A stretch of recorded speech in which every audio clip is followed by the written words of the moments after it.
The situation in the north has taken a new turn, and everything started after a well-known bandit leader released a loud message that shook the whole region.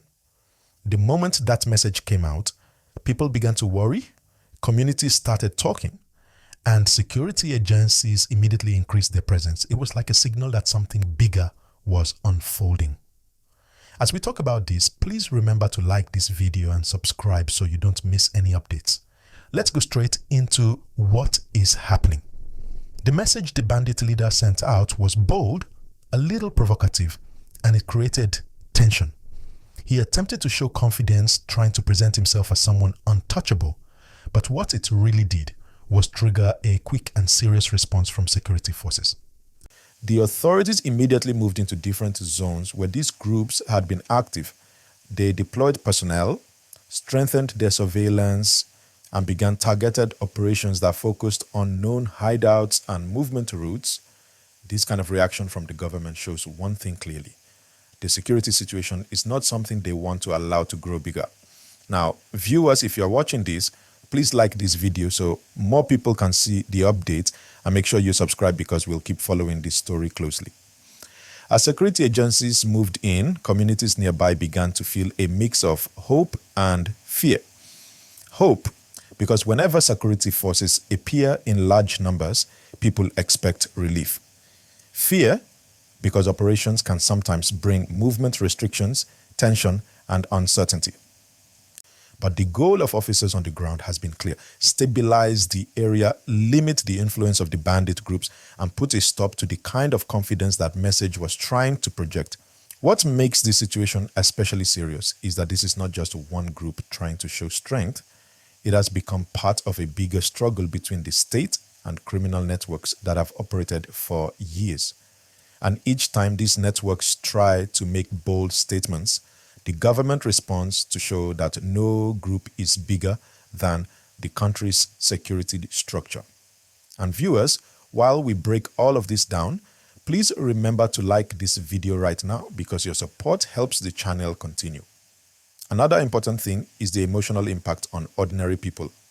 Many families in the north are tired of hearing such messages from criminals. They want peace. They want to farm, trade, attend school, and live freely without fear of kidnappers or attackers. That is why this latest message created a strong reaction. People are tired and they want stability. The security agencies know this, and that is why their movement into the affected areas has been sharp and determined. Let me break it down more simply. When a group tries to use strong words to cause fear, the government responds with strong action to calm fear. That balance is necessary, especially in regions that have suffered repeated attacks over the years. And as we go deeper into this gist, hit the like button so YouTube can push the video to more people who need clear updates, and subscribe so you don't miss the next episode. Now, the bandit leader's message didn't just end at provoking security forces. It also sparked debates among community leaders who have been trying for peace. Some of them say dialogue is important. Others say dialogue has been tried before but did not bring lasting results. Many people feel the same.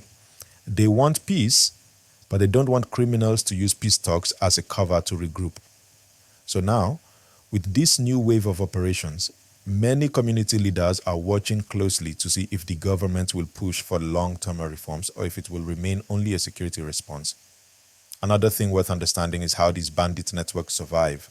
Some rely on illegal mining areas, some depend on stolen livestock, some depend on kidnapping for ransom.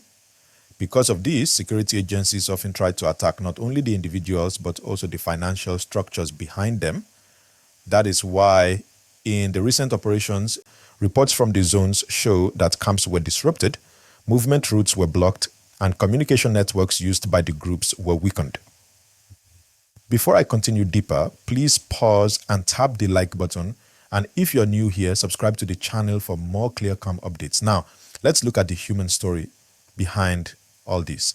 You see, conflict affects everyone differently. Farmers who depend on the land fear going out. Women worry about the safety of their children. Young people feel trapped between fear and survival. This is why when such a message comes out from a bandit leader, it hits communities like a storm. Many people don't want to hear any more threats, they want improvement. And this security response is exactly the kind of thing they expect the government to do whenever any criminal group tries to challenge the peace. Let me make it even easier to understand. Imagine living in a place where you don't know if the road ahead is safe. Imagine planning your day, but always wondering if today is the day something goes wrong. That is the reality for many families. So this new operation brings hope that maybe the pressure on these groups will continue until the region becomes stable again. This situation also raises big questions. Will the government increase development programs in these areas? Will young people get more chances for work and education? Because fighting the criminals is just one part. Preventing young people from joining them is another very important part. Many experts believe that security plus opportunity is a real formula for long-term peace. And viewers, while we talk about these important issues, don't forget to like this video and make sure you subscribe because we are going to break all sides of this story. I want to now take you into the perspective of the security agencies. Their goal is not only to fight crime, but also to win the trust of the people. In many areas, once communities believe the government is serious, information begins to flow. Locals tell officers about suspicious movements or unfamiliar people in the bush. This kind of cooperation helps a lot, and it has been a key factor in some of the successful operations seen recently. But the challenge is always the same. The forests are large, the routes are many, and criminals hide easily. That is why surveillance technology, drones, and intelligence sharing have become very important.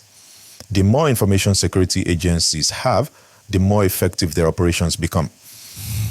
Before I go deeper into the next part, please like the video. It helps a lot. And subscribe so you don't miss the remaining part of this long gist.